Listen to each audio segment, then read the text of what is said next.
আলোচনা করতেছি, আপনি কেন বাধা দিবেন? সুদের কথা বাদ দিয়ে কোরআন হাদিসের আপনি কি সুদ খান?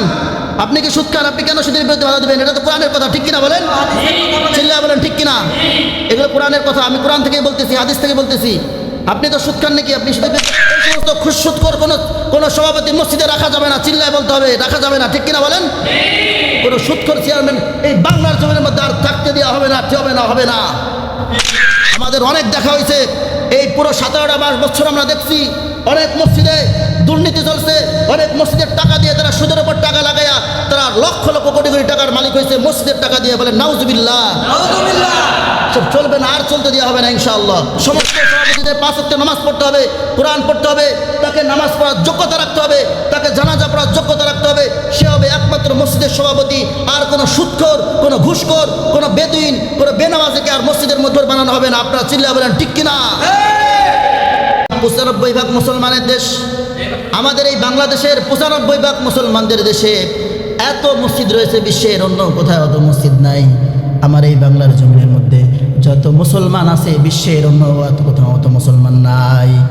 আবার আমাদের আফসোসের বিষয় হলো আমাদের এই বাংলার জমিনের মধ্যে যতগুলা মসজিদ রয়েছে অধিকাংশ মসজিদের কথা বলি, আমি সব মসজিদের কথা বলতেছি না, অধিকাংশ মসজিদের কথা বলি, অধিকাংশ মসজিদের মধ্যে সুদখোর সভাপতি আছে না নাই? বলেন, সুদখোর সভাপতি আছে না নাই? বর্তমান বাংলাদেশের মধ্যে অধিকাংশ মসজিদের মধ্যে সুদখোর চেয়ারম্যান, সুদখোর সভাপতি আছে না নাই? বলেন, অধিকাংশ মসজিদে সুদখোর চেয়ারম্যান। অথচ হাদিসের মধ্যে নবীজি সাল্লাল্লাহু আলাইহি ওয়াসাল্লাম বলেছেন, তোমরা ব্যবসাকে হালাল করো এবং সুদকে তোমরা হারাম করো। তোমরা ব্যবসাকে হালাল করো, তোমরা সুদকে তোমরা হারাম করো। অথচ বাংলাদেশ, কোরআনের কথা বলেন। এটা কোরআনের কথা না কিসের কথা? আমি কোরআন থেকে আলোচনা করতেছি, আপনি কেন বাধা দিবেন? সুদের কথা বাদ দিয়ে কোরআন হাদিসের আপনি কি সুদ খান? আপনি কি সুদ খান? আপনি কেন সুদের বিরুদ্ধে বাধা দিবেন? এটা তো কোরআনের কথা, ঠিক কিনা বলেন? চিল্লায়া বলেন ঠিক কিনা? এগুলো কোরআনের কথা, আমি কোরআন থেকে বলতেছি, হাদিস থেকে বলতেছি। আপনি তো সুদ খান নাকি? আপনি সুদের বিরুদ্ধে কেন যাবেন? আপনি কোরআন হাদিসের কথা বলেন। আমি কোরআন হাদিস থেকে বলতেছি, কথা বলতে হবে, কোরআন হাদিস থেকে বলছি কিনা বলেন?